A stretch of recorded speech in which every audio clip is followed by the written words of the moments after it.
Assalamualaikum warahmatullahi wabarakatuh. Saya Revi Putri Nabila, Prodi Manajemen Bisnis Syariah B dari UIN Imam Bonjol Padang.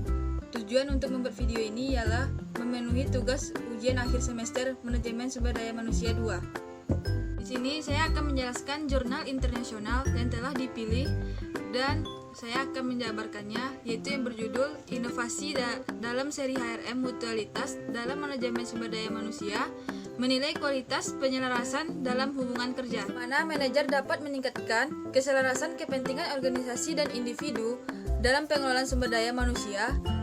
Artikel ini memadukan serangkaian literatur yang beragam untuk mengusulkan 3 tes mutualitas dalam hubungan kerja.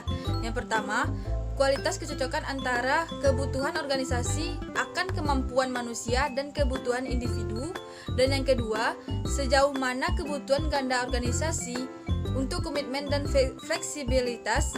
Dan yang ketiga, sejauh mana kedua belah pihak merasa mereka menghasilkan pengambilan investasi yang berharga. Dan organisasi, manajer ganda sumber daya manusia. Banyak teks dan kamus yang secara keliru mendefinisikan sumber daya manusia sebagai orang-orang yang dipekerjakan dalam suatu organisasi, suatu gagasan yang mengaburkan makna sumber daya manusia yang oleh para kritikus dianggap sebagai penindasan martabat manusia dan menyangkal kemerdekaan manusia agen.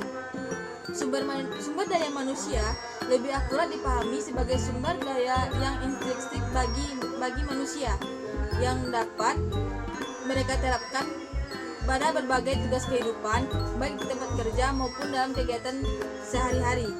Yang paling jelas, sumber daya manusia mencakup pengetahuan, keterampilan, jaringan, dan energi yang dapat digunakan orang dalam berbagai peran mereka. Kurang jelas, sumber daya manusia termasuk fondasi, karakteristik dinamis orang, termasuk kesehatan fisik dan emosional, kemampuan intelektual, kepribadian, dan motivasi. Pertanyaan pertama yang harus kita tanyakan tentang sumber daya manusia adalah bagaimana manusia secara individu mengelola atau mengekspresikannya. Orang-orang dapat menerapkan sumber daya manusia mereka dalam proses pembangunan yang sedang berlangsung atau mungkin memanfaatkan bakat mereka dan gagal dalam mencapai potensi mereka. Pertanyaan kedua adalah apa yang diinginkan organisasi atau agen manajerial mereka dengan sumber daya manusia, seperti yang dihargai oleh Edith Pensore pada tahun 1959, nenek moyang RBV, perusahaan organisasi membutuhkan layanan yang hanya dapat diberikan oleh orang yang bekerja dengan sumber daya fisik, simbolis, dan finansial. Mutualitas dalam hubungan ketenaga kerjaan, teori dan penelitian. Tes 1, kecocokan kemampuan.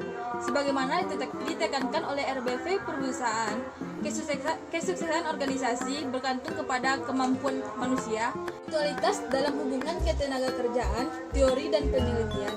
Tes 1, kecocokan kemampuan. Sebagaimana ditekankan oleh RBV perusahaan, kesuksesan organisasi bergantung pada kemampuan manusia. Tes pertama, penyelarasan, kemudian menyangkut tingkat kecocokan antara kemampuan yang dicari oleh organisasi dan kemampuan yang ditawarkan oleh individu. Masalah utama bagi pemberi kerja adalah apakah pekerja menawarkan pengetahuan, keterampilan, dan atribut dari jenis yang dibutuhkan organisasi. Minat pengusaha terletak pada 2 tingkatan. Apakah seorang pekerja memiliki pengetahuan dan jenis sikap yang dibutuhkan sekarang, dan apakah ia memiliki potensi mendasar yang mungkin dibutuhkan oleh organisasi seiring berjalannya waktu.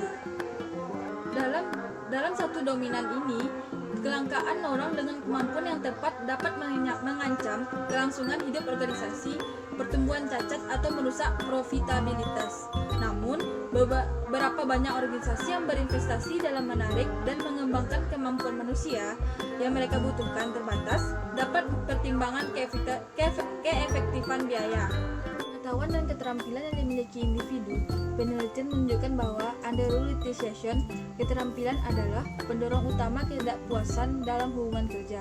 Sebagai contoh, sebuah penelitian terhadap 2.460 pekerja di Belanda menunjukkan bahwa mereka yang merasa keterampilan mereka kurang dimanfaatkan memiliki kepuasan kerja yang lebih rendah dan kecenderungan yang lebih besar untuk mencari pekerjaan lain. Terakhir, uji 3, pencocokan kontribusi. Tes ketiga mengakui bahwa sementara masing-masing pihak berdiri untuk mendapatkan nilai dari penyebaran kemampuan manusia, Kekuatan ikatan mereka tergantung pada apakah mereka merasa mendapatkan pengembalian investasi yang berharga. Bagi pemberi kerja, masalahnya adalah menghubungkan kontribusi individu dengan aliran hadiah mereka, atau lebih komprehensif, dengan biaya berkelanjutan dari pekerjaan mereka. Si karyawan, ada beberapa jenis penilaian sejauh mana penghargaan itu adil dalam kaitannya dengan tingkat investasi pribadi mereka, yang dapat berkisar dari tingkat investasi yang sangat transaksional hingga sangat relasional.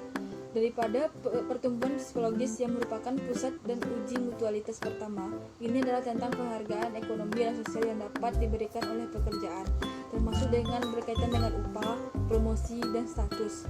Ada berbagai tradisi teoritis yang mengakui pentingnya penilaian ini. Misalnya, kewajaran upaya imbalan atau upah kerja tawar-menawar adalah lintasan analisis dalam sosiologi industri yang telah lama menekankan ketidakstabilan di sisi upaya pertukaran dan meneliti interaksi antara strategi pengendalian manajemen atau resistensi pekerjaan. Aplikasi ini menarik di pihak karyawan, menyangkut pekerja rela keras yang terserap dalam pekerjaan mereka atau sangat termotivasi oleh insentif ekonomi, tetapi tidak tahan atau tampaknya acuh tak acuh terhadap dampak kehidupan pribadi mereka.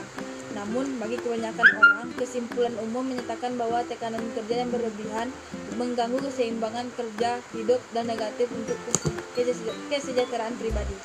Sekian presentasi dari saya. Mohon maaf. Assalamualaikum warahmatullahi wabarakatuh.